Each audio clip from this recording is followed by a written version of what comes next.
열왕기하 마지막 시간입니다. 다른 달보다 굉장히 당황스럽게 이쁜 사람들이 많습니다. 당황스럽게 이쁜 사람들, 어떤 사람들인지 나중에 보시면 금방 느끼실 겁니다. 열왕기하 23장의 말씀을 봅니다. 왜냐하면 열왕기하서가 이번 주에 마쳐지고요. 다음 우리가 수련회 가는 9월 1일부터 로마서를 묵상하게 됩니다. 그래서 다음 주부터 로마서 말씀을 설교해야 되기 때문에 오늘로 열왕기하서를 매듭을 지어야 합니다. 열왕기하서는 엘리사 선지자에게 엘리야의 사역이 엘리사 선지자에게 바톤 터치가 이어지면서 열왕기하서가 시작이 됐습니다. 그 열왕기하서 안에는 예후 왕조의 이야기가 나왔고요. 그리고 북쪽 이스라엘이 17장에서 멸망하고 남은 남쪽 유다 나라가 이제 25장 마지막 장에서 멸망하는 내용까지 쭉 기록되어 있는 것이 열왕기하서의 내용이 되겠습니다. 이렇게 열왕기하서를 공부하면서 무엇보다도 이스라엘의 왕은 누구시다? 하나님이시다. 이스라엘의 왕은 이스라엘의 실제 왕이 아니라 그 왕 위의 왕 되신 하나님이 이스라엘을 다스리신다라는 사실을 열왕기서를 통하여 우리가 꼭 기억하고 이런 말씀을 묵상할 때마다 나의 왕으로 하나님을 잘 모시고 사는지 점검해야 합니다. 내 삶에, 우리 가정에, 우리 사업에 하나님이 왕이신가? 하나님이 왕이신 가정은, 하나님의 왕이신 삶은 어떻게 사는 것인가? 이런 부분들을 우리가 잘 묵상해 가야 할 줄 압니다. 자, 오늘 말씀은 열왕기하 마지막이기 때문에 죄송합니다. 제가 직접 할게요.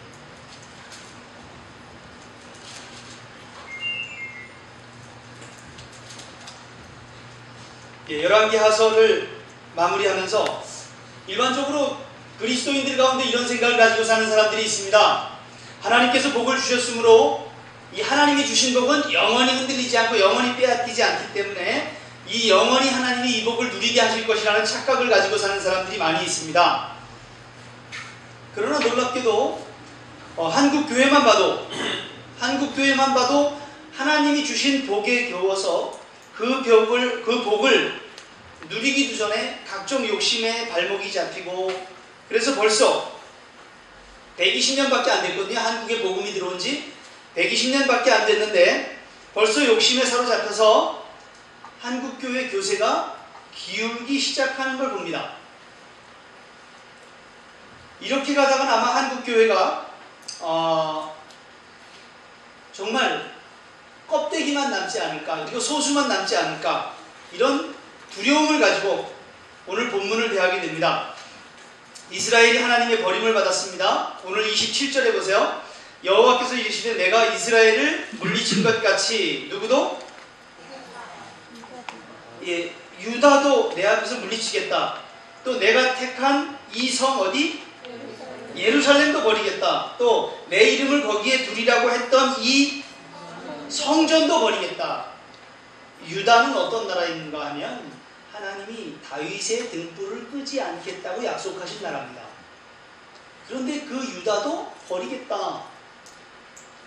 그리고 하나님께서 내가 택한 성, 이 거룩한 성 예루살렘도 버리겠다.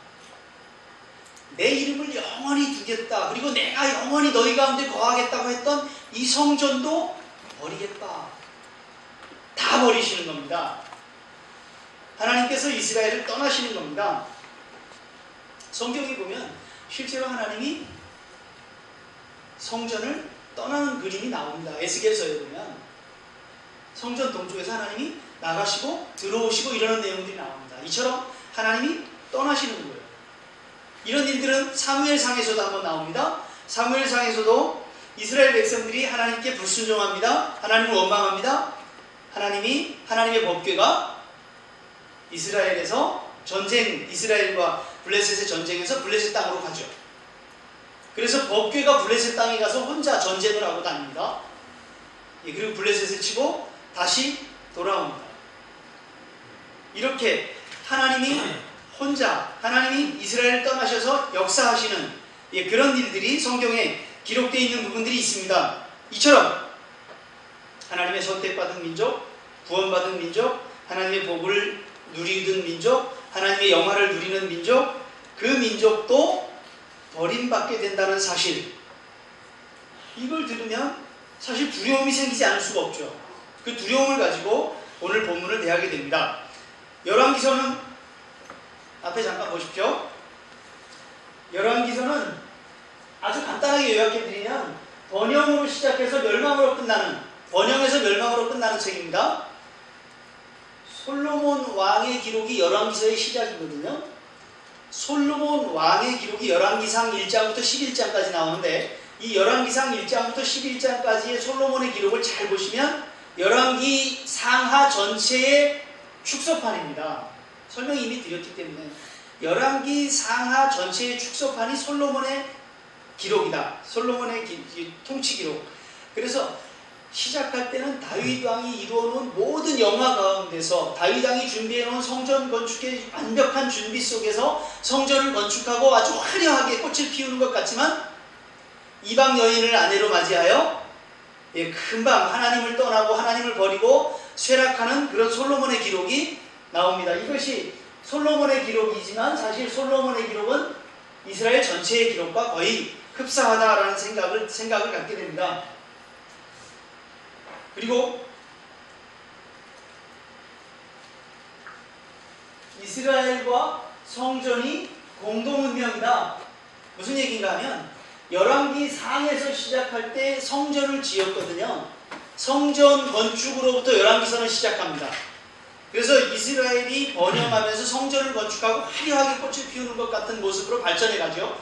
그렇게 발전해 갔던 이스라엘이 멸망하는 것처럼 성전이 건축되어져서 성전이 멸망하는 것까지가 열왕기 상하의 기록이에요.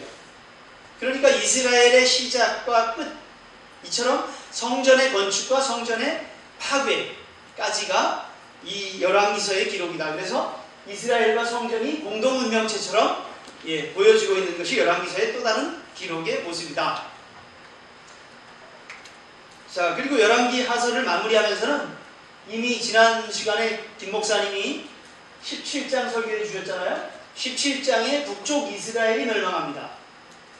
북쪽 이스라엘 멸망을 김 목사님은 레위기 18장에 나와 있는 하나님의 약속 말씀대로, 레위기 18장에 보면 하나님이 가나안 땅으로 너희를 들이는 이유는 가나안 땅에 살던 백성들이 너무 죄가 많아서 그 땅에서 그들을 토하여 내고 이제 새 백성 이스라엘이 그 땅에 들어가는 것이다.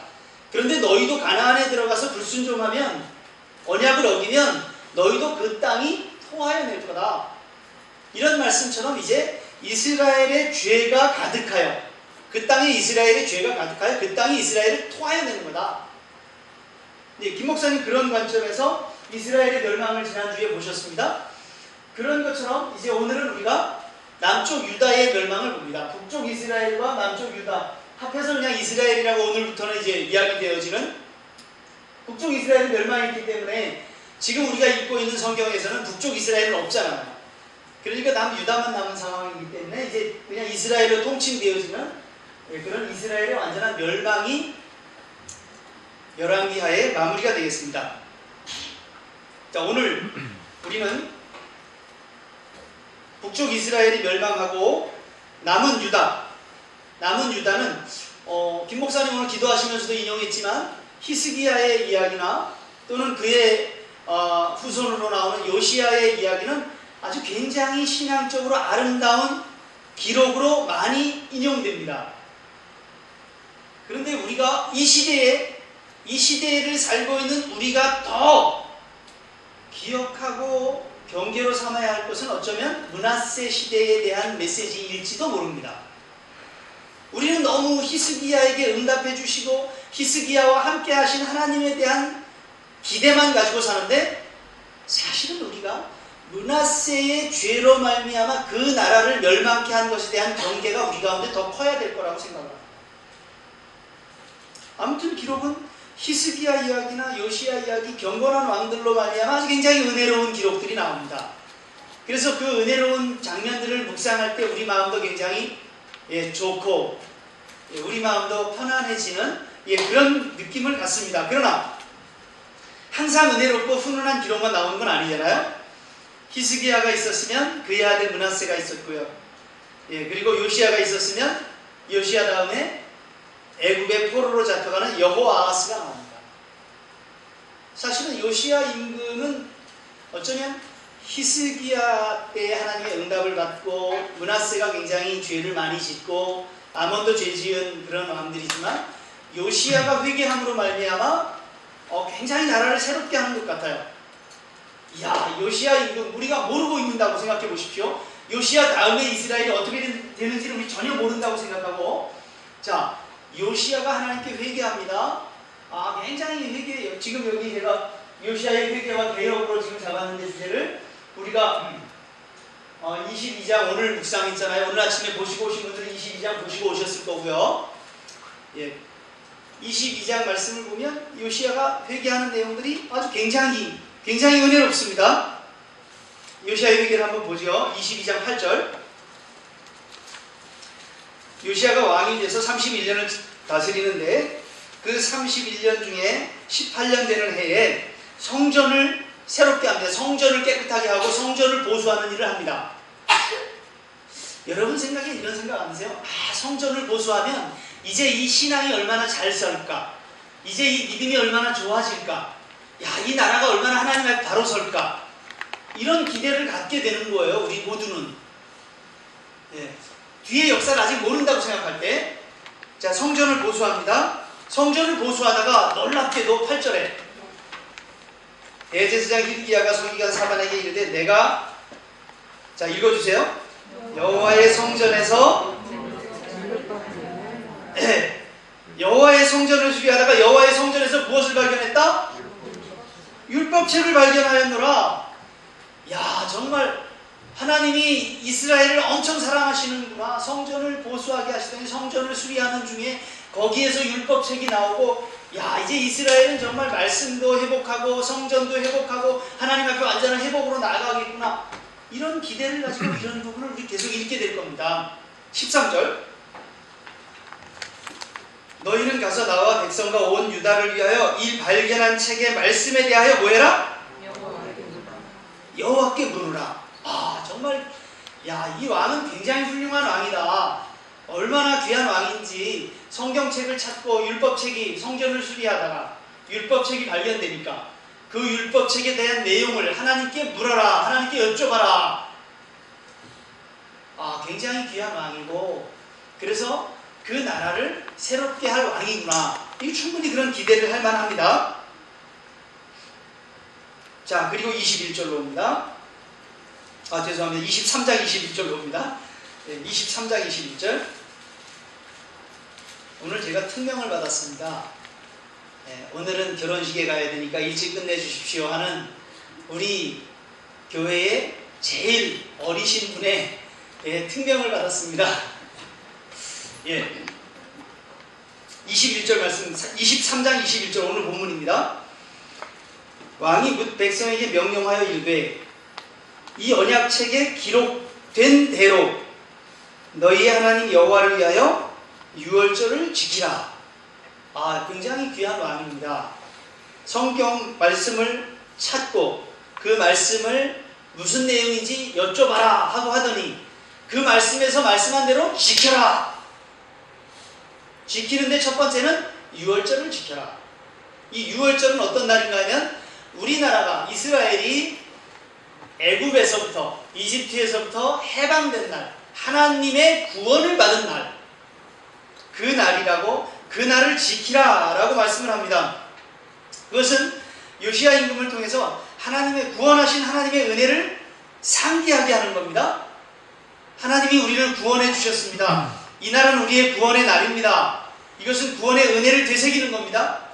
그렇게 구원의 은혜를 간직하고 구원받았음을 하나님의 구원받은 하나님의 백성임을 생각하는 사람은 하나님을 신뢰하게 되고 하나님께 헌신하게